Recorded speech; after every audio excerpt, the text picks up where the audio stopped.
శుభకార్యాలకు పూజార్ల కోసం వెతుకుతున్నారా? పూజారీస్.com లో అతి తక్కువ ధరలకే పూజార్లను ముందే బుక్ చేసుకోండి. వెంటనే కాల్ చేయండి. నమస్కారం, సుమన్ టీవీకి స్వాగతం. బ్రహ్మ విష్ణు మహేశ్వరుల యొక్క స్వరూపమే శ్రీ దత్తుడు అని అంటారు. ఆ దత్త జయంతిని ఏ రకంగా జరుపుకోవాలి, దత్తుడి అనుగ్రహాన్ని పొందాలంటే ఆయన ఏ రకంగా ఆరాధన చేయాలనే విషయాన్ని తెలియజేసేందుకు మనతో పాటు ఉన్నారు ప్రముఖ ఆధ్యాత్మికవేత్త, జ్యోతిష్య నిపుణులు ఆకెళ్ల శ్రీలక్ష్మి గారు. అమ్మ నమస్కారం. నమస్తే అమ్మా. అమ్మ, బ్రహ్మ విష్ణు మహేశ్వరులు త్రిమూర్తుల అనుగ్రహం ఏకకాలంలో మనం పొందాలి అంటే అది సాధ్యం అవుతుందా? అలాగే శ్రీ దత్తుని యొక్క జయంతిని ఏ రకంగా మనం చేసుకోవాల్సి ఉంటుంది? ఆయన్ని ఎలా ఆరాధన చేసుకుంటే ఆ దేవదేవుడి యొక్క అనుగ్రహం మనం పొందొచ్చు? దత్త జయంతి అంటే మనకి అత్రి అనసూయ అంటే అత్రి మహర్షి అనసూయకి ఈ దత్తాత్రేయుడు జన్మించారు అని చెప్పి చెప్పడం అనేది జరుగుతుంది. అయితే అసలు దత్త జయంతి ఎప్పుడు అని కానీ చూసుకుంటే మార్గశిర పౌర్ణమి రోజు మనకి దత్త జయంతిగా చెప్పడం అనేది జరుగుతుంది.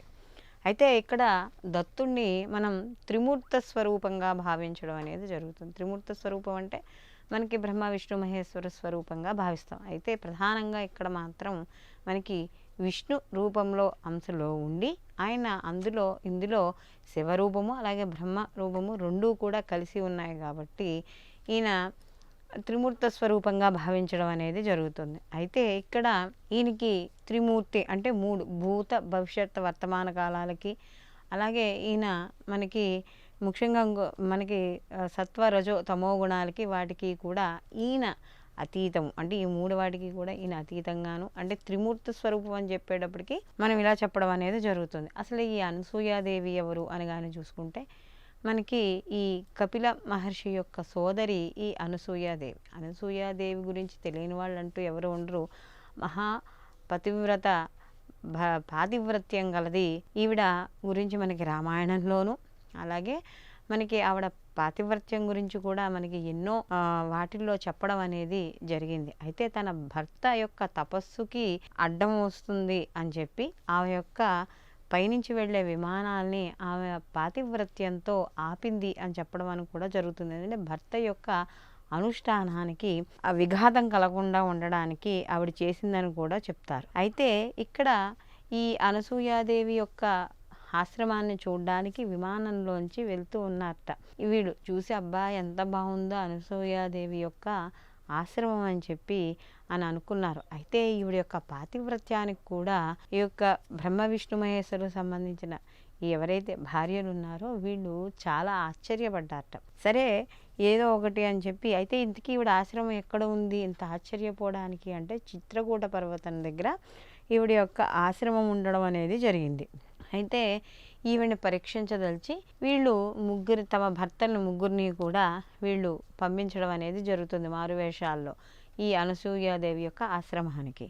అనసూయాదేవి నిరంతరము కూడా భర్త యొక్క నామస్మరణతోనూ అలాగే ఆవిడ ఎంతో పాతివ్రత్యం యొక్క మహిమ కలగది. అయితే ఆవిడ దగ్గరికి వెళ్ళి అన్నం భోజనం పెట్టమని అనడం. భోజనం పెట్టమంటే సరే ఆవిడ వడ్డిస్తానని చెప్పి విస్తరణ వేసి వడ్డిస్తుంటే ఇలా కాదు దిగంబరంగా వడ్డించాలని చెప్పి ఆ వచ్చిన వారు కోరడం. ఆవిడ యొక్క తన మహిమతో పాతివ్రత్య మహిమతో ఆ వచ్చిన బ్రహ్మ విష్ణు మహేశ్వరులను కూడా చిన్నపిల్లల్లా చేసేసి ఉయ్యాల్లో వేసేసింది. దాని తర్వాత వాళ్ళ భార్యలు వచ్చి వాళ్ళ భర్తల యొక్క స్వరూపాలు చిన్నపిల్లలుగా అయిపోవడం చూసి అప్పుడు ఈ అనసూయాదేవి యొక్క పాతివ్రత్య యొక్క మహిమకి వాళ్ళు ఎంతో ఇదయ్యి వాడి యొక్క తప్పును వాళ్ళు క్షమించమనగా అప్పుడు ఆవిడ మళ్ళీ తమ భర్తల్ని యథారూపంగా తీసుకురావడము. అయితే ఇక్కడ దీనికి ఈ యొక్క ఆవిడ యొక్క పాతివ్రత్యానికి మెచ్చి ఏ వరం కావాలో కోరుకో అన్నప్పుడు వీళ్ళిద్దరూ కూడా మాకు సంతానం కోసం వీళ్ళ ఇదివరకునే సంతానం కోసం తపస్సు చేశారు కదా, అలాగే సంతానం కావాలనగానే అప్పుడు ఈ యొక్క ముగ్గురు యొక్క స్వరూపాలని కలిపి ఏకస్వరూపంగా దత్తాత్రేయుడిగా జన్మించడం అనేది జరిగింది. అయితే బ్రహ్మస్వరూపం అంశగా చంద్రుడని, విష్ణు అంశగా దత్తాత్రేయుడు, అలాగే శివాంశ స్వరూపంలో దుర్వాసు మహర్షిగా ఆ యొక్క ఈ మూడు యొక్క శక్తుల్ని కలిపి దత్తాత్రేయుడిగా ఉండడం. అలాగే ఈయన ఎప్పుడూ కూడా ఎలా ఉంటాడు అంటే 16 ఏళ్ల బాలాకుమారుల్లానే ఉంటాట. ఈయన యొక్క ఛాయ బంగారపు ఛాయతో ఉన్నది. అలాగే ఈయన యొక్క శక్తి స్వరూపం అనఘాదేవిగా చెప్పడం అంటే లక్ష్మీదేవిగా చెప్తాం.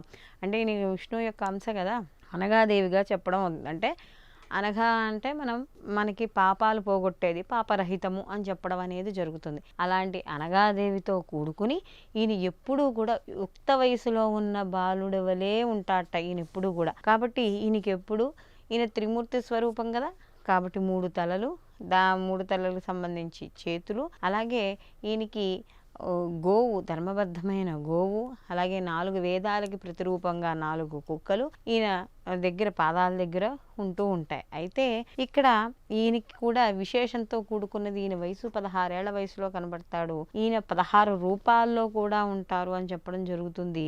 ఈయన్ని ప్రత్యేకంగా పూజించేటప్పుడు, ముఖ్యంగా ఎవరైనా దత్త చరిత్ర పారాయణ చేసినప్పుడు కూడా మనకి దత్త పూజ చేసేటప్పుడు దత్తాత్రేయుల యొక్క నామాల్లో కూడా మొదటి 16 నామాలు ఉంటాయి మొదట పూజ చేసుకునేటప్పుడు. కాబట్టి ఇక్కడ 16 సంఖ్య, ఆయనకి 16 నామాలతో ఆయనకి విశేషంగా అర్చించడం అనేది జరుగుతుంది. అలాగే ఈ అవతారం కానీ చూసుకుంటే మనకి ముఖ్యంగా దత్తాత్రేయుల వారి యొక్క అందరి పామరుడు దగ్గర నుంచి పండిత వరకు కూడా మనం ఆయన ఏం చదివినా చదవకపోయినా కూడా దిగంబరుడు అంటే దిగంబర దత్తాత్రేయ దిగంబర అని కూడా నామాలతో కూడా చదువుకోవడం అనేది జరుగుతుంది.